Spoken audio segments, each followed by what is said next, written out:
Sekiro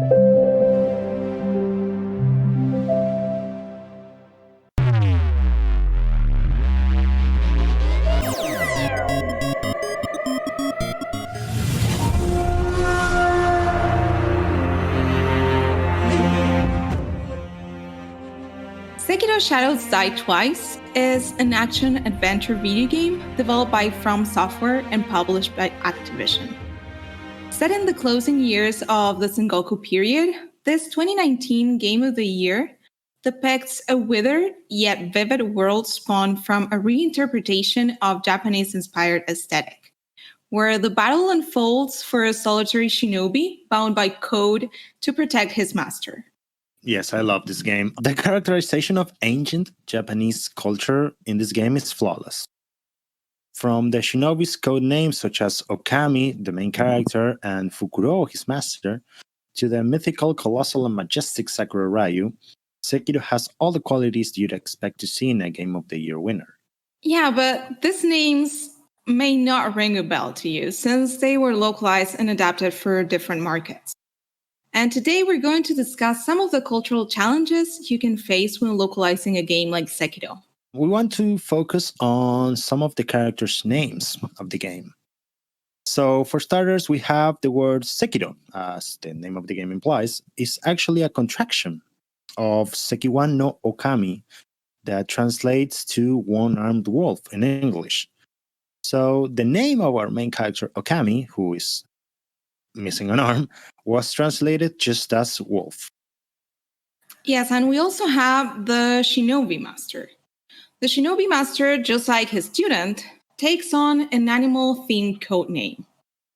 So, following the localization strategy Aled just mentioned, Fukuro, which means owl, was translated as owl in all languages. Now, another character, though he doesn't play a big role in the story, actually triggers some of major events in the game. We are talking about the Sakura Ryu, or should I say Divine Dragon for us Western players? But when we reach the boss fight, we can see that the dragon is clearly associated with the Sakura tree. Even if we don't know about his original name in Japanese, which literally is Cherry Blossom Dragon, we can see the connection. Yes, absolutely. But why do you think they changed the boss name?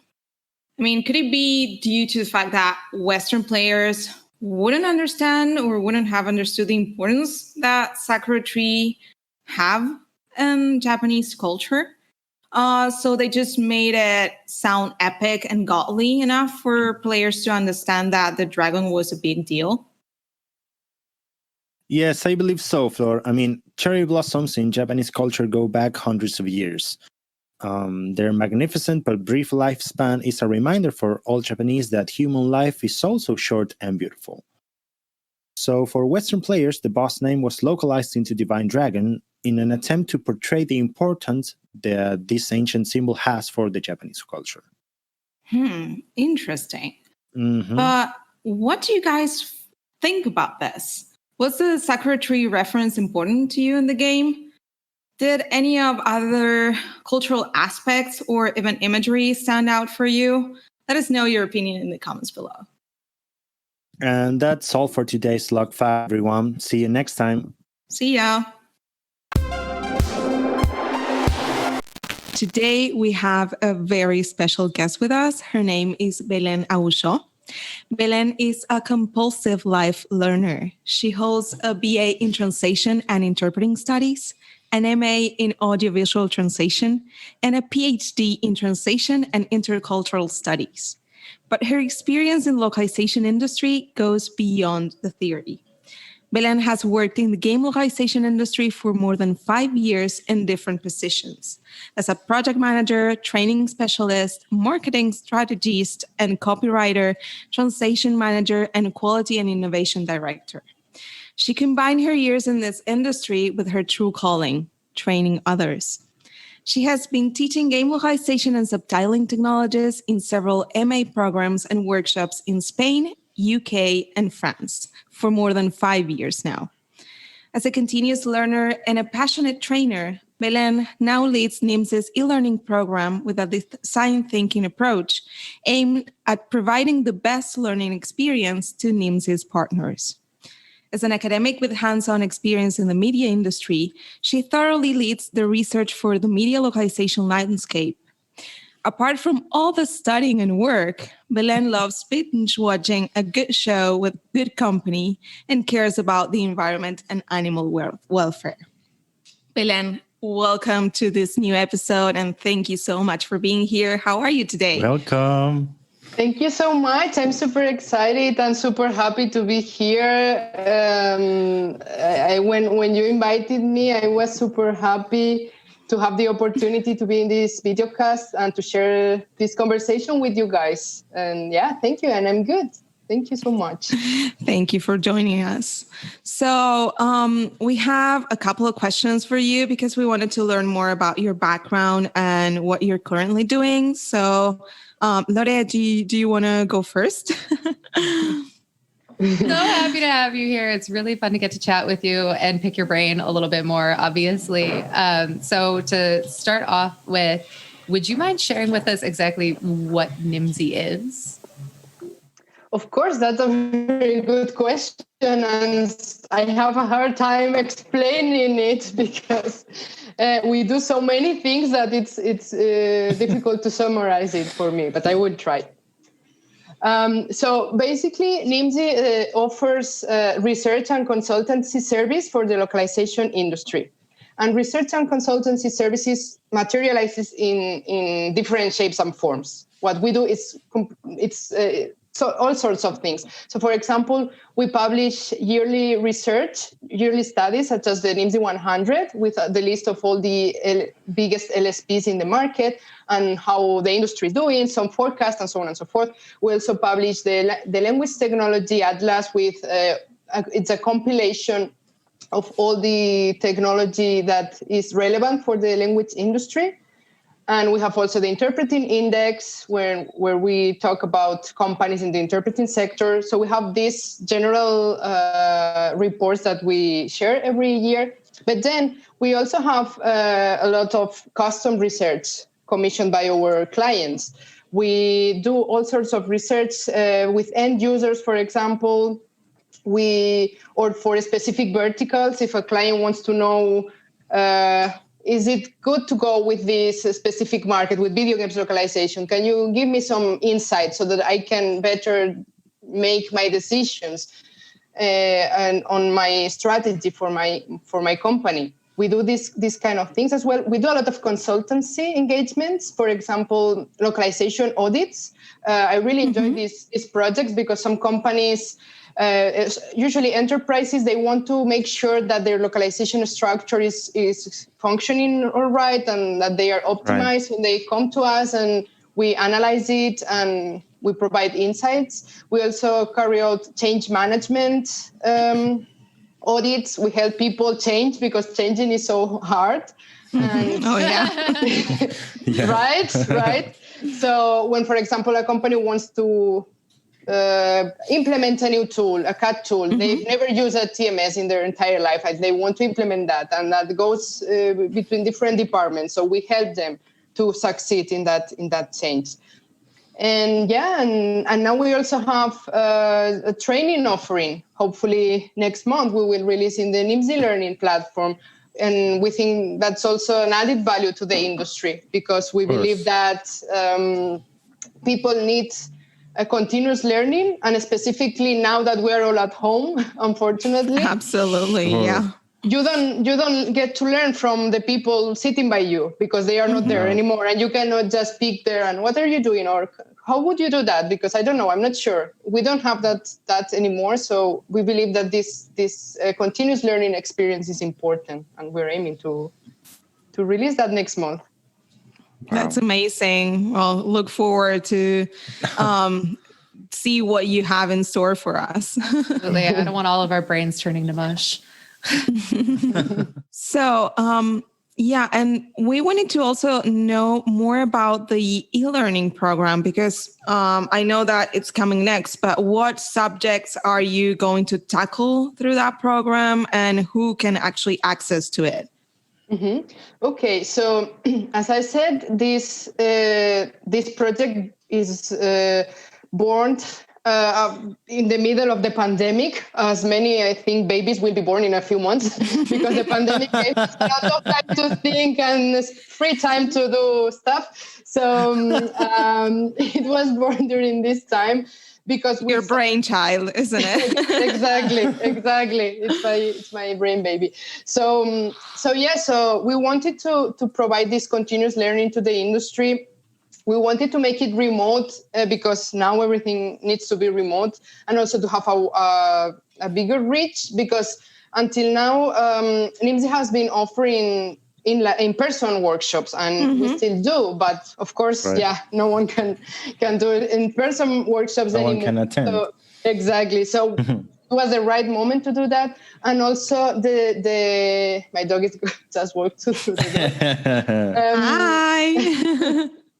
and also the format that we want to have for these courses is short, to the point, very practical, and video based. So we are not giving like books and things to read, and so, of course we can share some of that as a support material, but what we want to do is to have short videos for each lesson, so it's very straightforward, because let's be honest, we don't have time to spend 10 hours per week learning stuff, because even if we want, we don't have the time. We're working, we're busy, we're doing many other things at the same time. So we want something that is quick and it's accessible.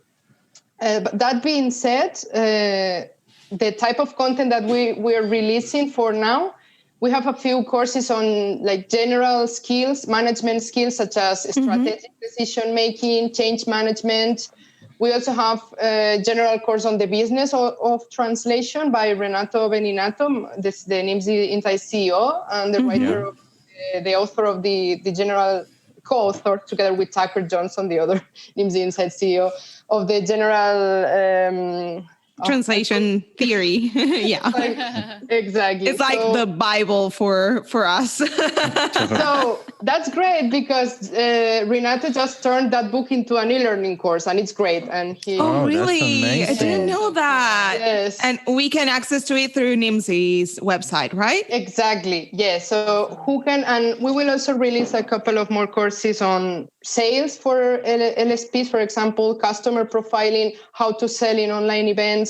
And my colleague Miguel Sepúlveda is developing a course on UX and localization, designing for a global market, which is pretty awesome. I have already watched some of the videos, and it's very interesting. And who can access this? Okay, it will. Every course will have two parts. The first part will be accessible for everybody.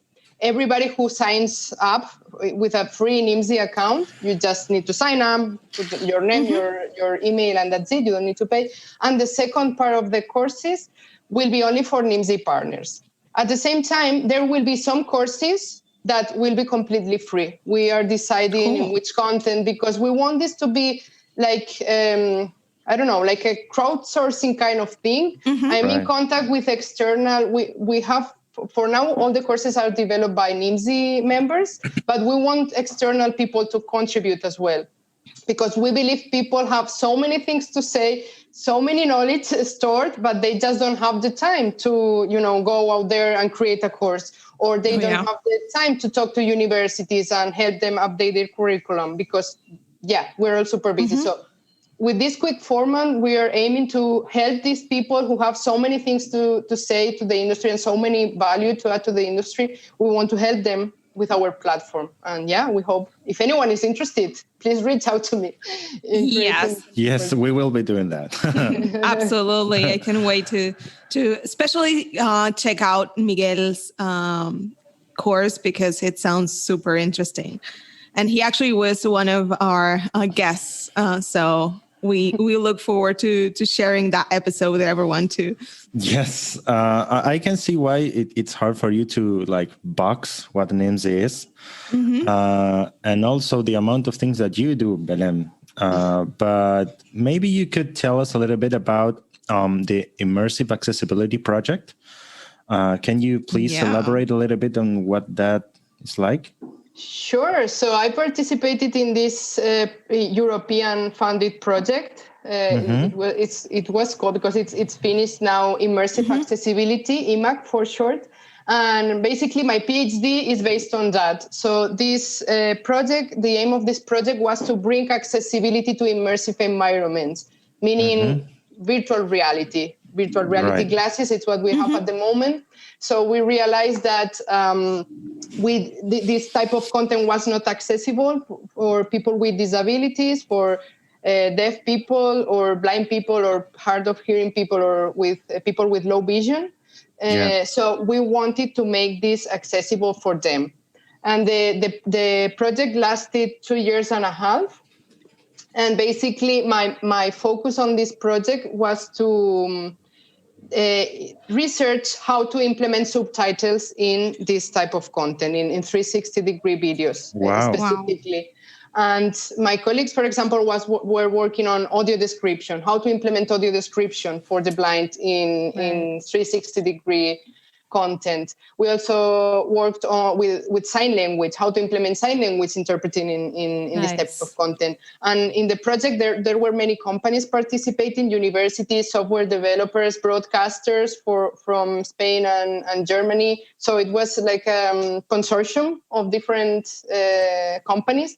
And I think we were quite successful, I hope. So, but wait, you mentioned subtitles in 360 in VR. I want to know the challenges. What was that like? Because I'm guessing that it's not something easy to implement, but incredible to do it, right? Yeah. I mean, when we started the project, there was very little research on this topic, or basically nothing. Only I can imagine. The BBC was already doing something around it, but there was really nothing there. So we didn't know what to do. Like, how would we implement subtitles?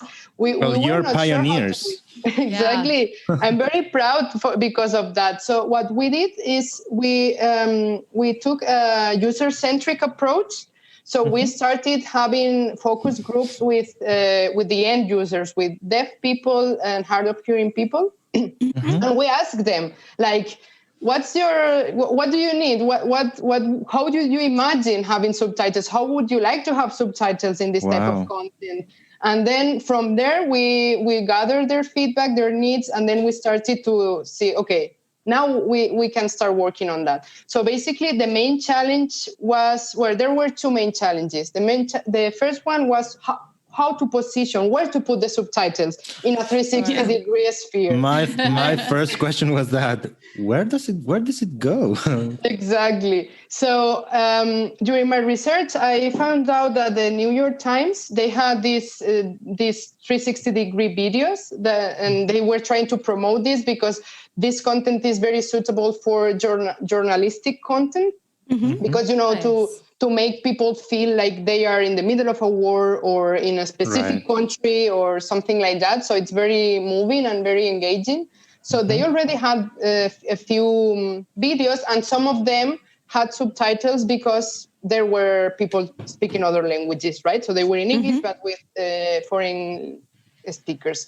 So what they did is they positioned the subtitles in 3 different positions, fixed positions in the 360-degree sphere. So when you put your glasses on, you are in a 360-degree sphere, and then you can look around and you see what things are around you. So what they did, they put one subtitle here, one subtitle here, and one subtitle here, for example, and they were fixed. Yeah, that was a possible solution, but we talked and we tried it with the users, and they didn't like it so much because they were missing information. Like, I want to look at this now up, or I want to look down, and then I'm missing the information in the subtitles. So it's not a bad solution, but it was not optimal.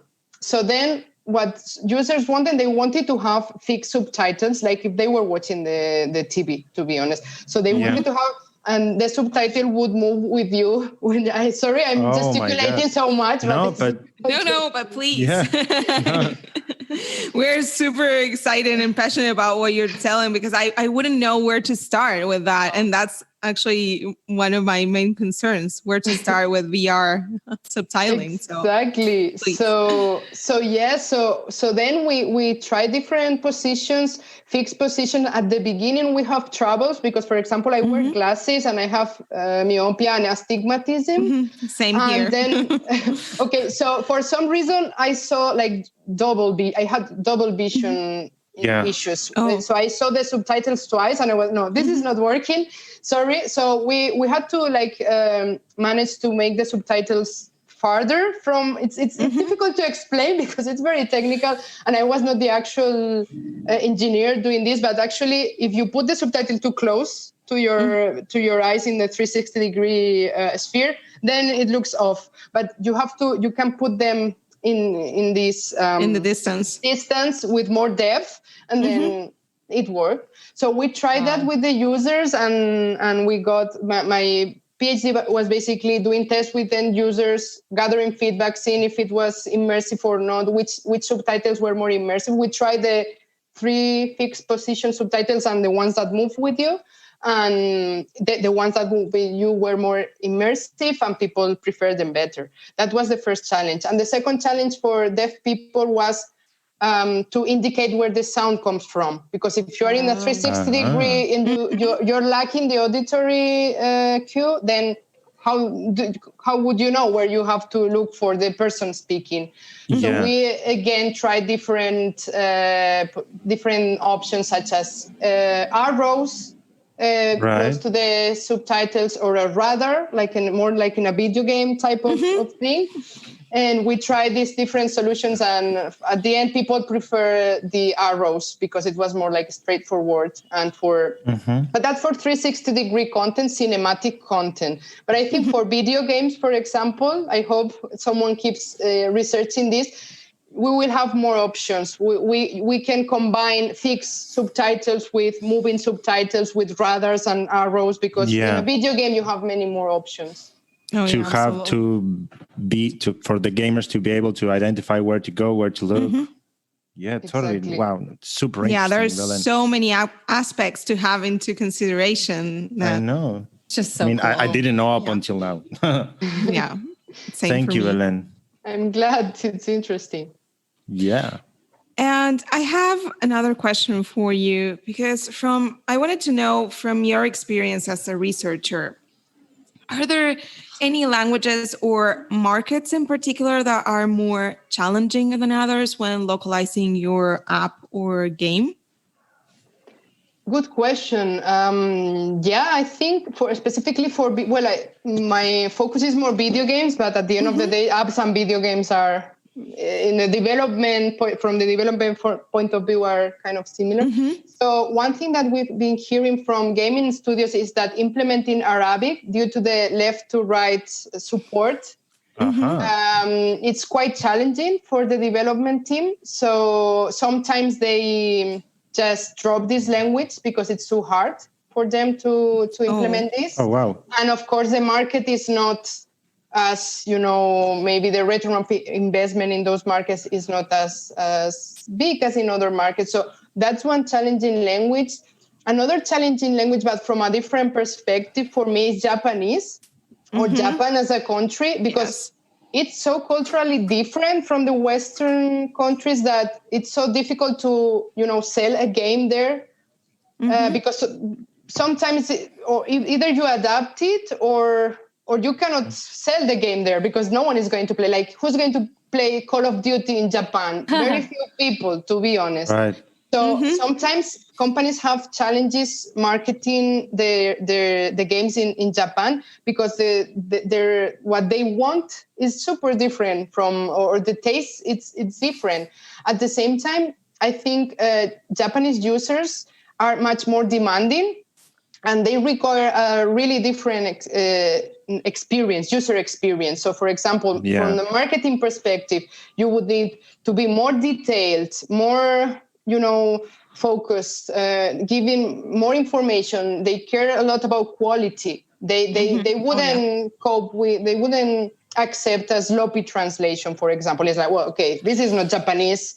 Let's forget about it. So I think it's a very challenging country and very interesting at the same time. It's funny that the other way around, we love Japanese stuff in the Western countries, right? So since we were kids, we've been watching anime and reading comic books from Japan, or the ones who are playing video games like from me. Japan.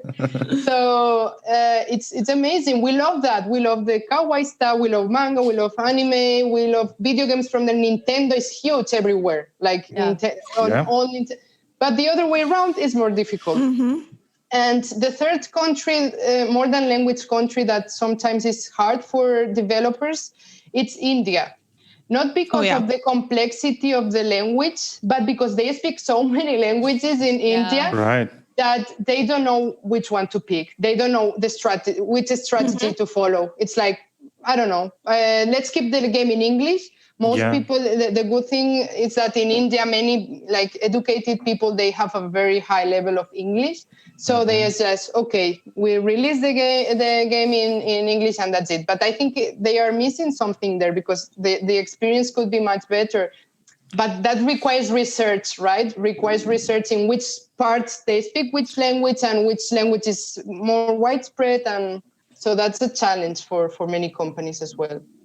I have another one for you as well. I would love to know more about the technical aspects that we should be taking into account when we are internationalizing a product. I don't know that much about the tech side of it.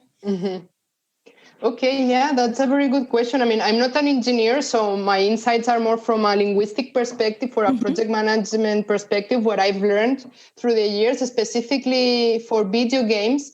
There are certain things that are like basics, for example, when the player can be male or female, having variables for female and male characters is very important, because if you start a game, and you can select, I'm a girl or a boy, okay?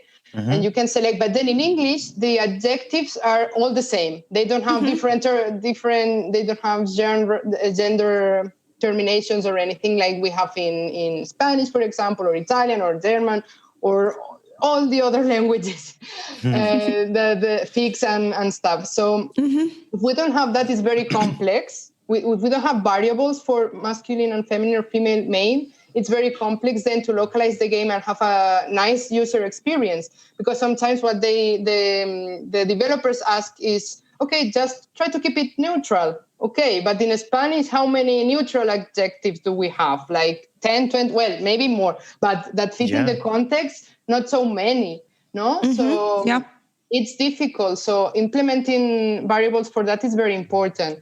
Another thing is, please don't use concatenations. Concatenation is the enemy of internationalization, of best practices. Someone had to say it. Exactly. It's terrible, because again, in English, for example, you can combine nouns and adjectives and so on and so forth, and it works. It's great because you save a lot of space in the game, and it's great for developers in English to keep the game as it is. But in the rest of the languages, that's a huge limitation. It has a very negative impact on the outcome of the localization and the language, the user experience.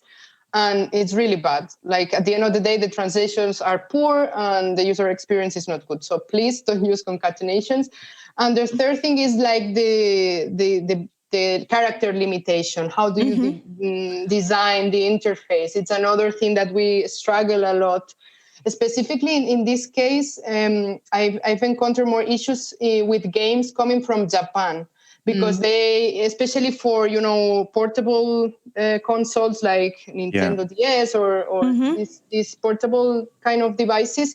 So they have a limited interface, and in Japanese, you can say many things with very little space, but try to translate that into German, for example. I mean, impossible. It's a nightmare. It's a nightmare. And again, you need to use abbreviations.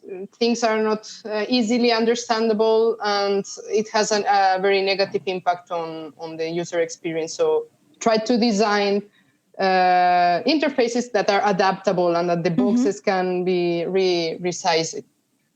Totally. Sense. Great advice. A little bit. Yeah.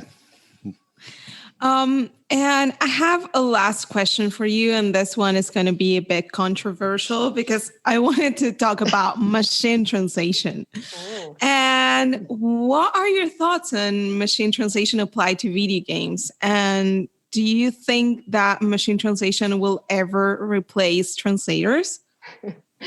I love this question. Regarding the second question, I love the other day I watching Renato's course.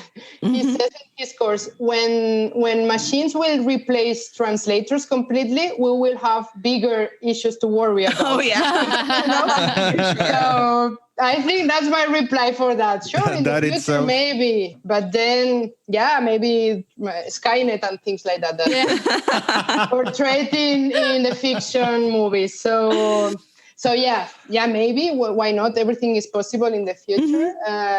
But not at the moment. And I'm glad it is like it is at the moment.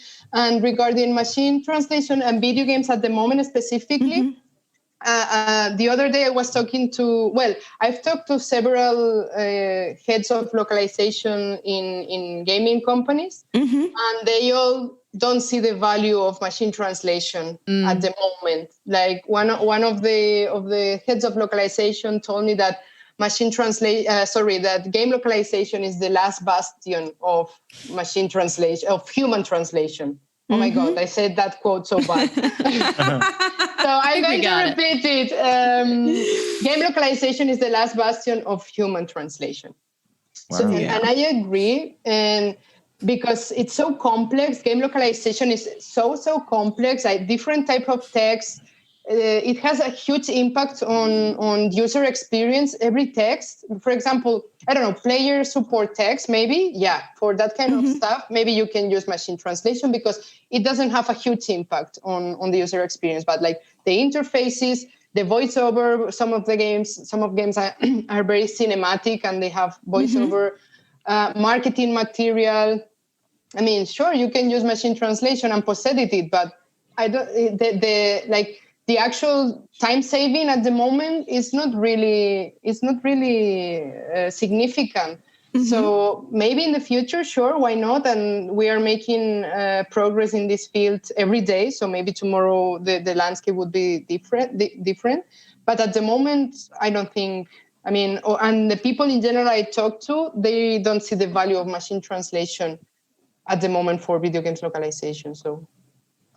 So every translator out there working on video game localization can be rest assured that is not going to happen, not in the near future at least. For now.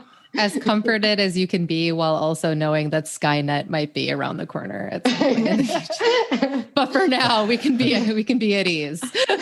When you said last bastion, the Lord of the Rings, the battle for Helm's Deep just came to my mind. Yes. All the translators with their laptops. Yeah, that's a very good analogy, a very good picture. I love that. Now we're going to go to the fun part of this episode because we ask you to share with us your favorite memes.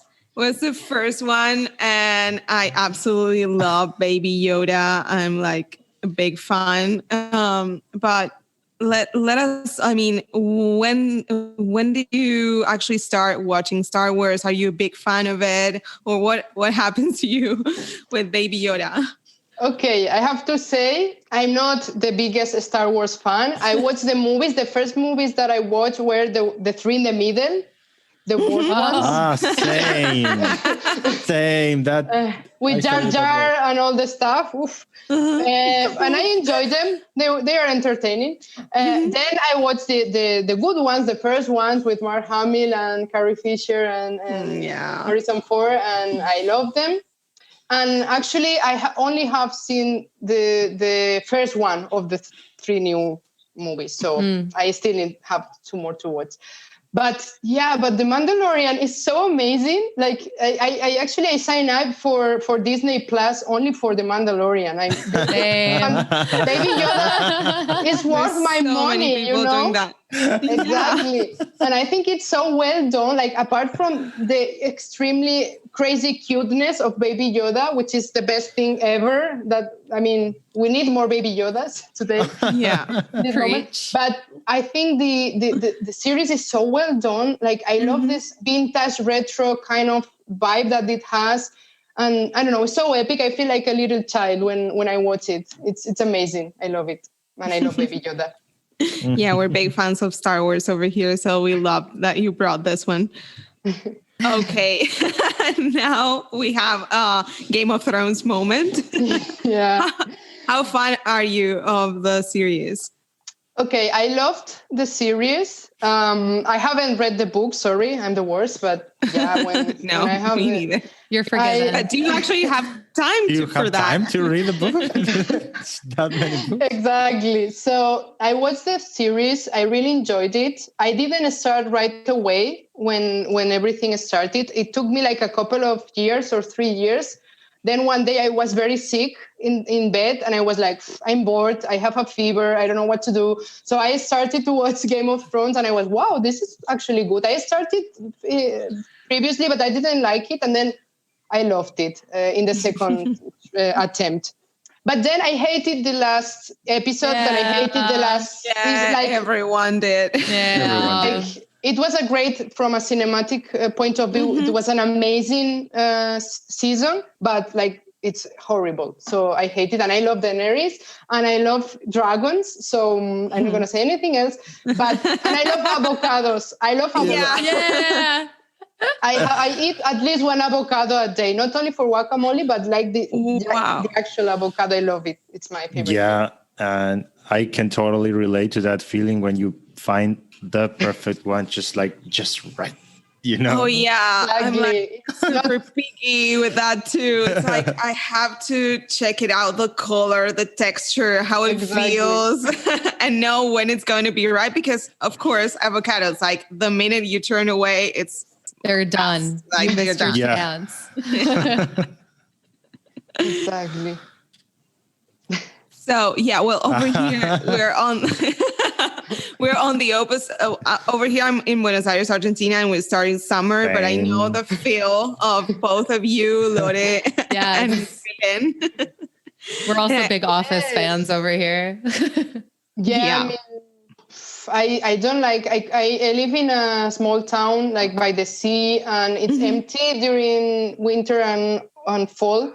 But then in summer, it's packed with tourists, and it's super hot, super like humid, and I really don't like summer at all. So everybody's like, yeah, summer, it's fun, you can go out and blah blah blah. But no. I my favorite season is fall, and I love Halloween. But I'm sad because I don't live in the United States for like truly enjoying Halloween. Here, Halloween is only dress up like provocatively and go out and get drunk, and I'm too old for that now. So I would love to have my house decorated and have little kids knocking at my door, trick or treat. That's my dream. But like, you are absolutely invited here anytime. Thank you, Loretta. I hope maybe in the future. House is open. We'll dress up in less provocative clothing if that's how we're feeling. There's a Gandalf costume at Lauren's house. It's starting to become famous. You need to... I know, I keep bringing it up. But yeah, we'll give out way too much candy. It'll be great. We need to see you in that costume, Lore. Okay, this one cracked me up. Look at that face. I mean, you cannot intend to say any other thing, right? Exactly. No, I mean, yeah. You're ducking mad. Yeah. I mean, this one is self-explanatory. I don't think I need to use this one. He's proper mad. And this one, I mean, every single time that I'm like, I try to, for example, whenever I'm playing Counter-Strike or any like shooter game, like I feel like super badass because I'm like a dude for everyone else, but I know it's myself behind that mask. Exactly. I just love the Lord of the Rings. Like, it's my favorite fantasy adventure movies, and this is one of my favorite scenes. It's like so powerful, so feminist. It's such an amazing scene. I love it. I really love it. And this was so funny because this Pikachu meme. With this face of amazement, it makes me laugh every time. So I really like this one. Yeah. It's a good combination. Yeah. Well, thank you so much, Belén, for joining us today. It was an absolute pleasure to have you on this show and to learn so much about what you're doing. And I personally learned so much from you because I didn't know anything about subtitling VR. And thank you for sharing that with us. Thank you so much. I hope that you had a great time with us today. Yeah. And well, we'll look forward to seeing you all on our next episodes, and stay tuned for more. Thank you. Thank you. Bye, everyone. Thank you, Belén.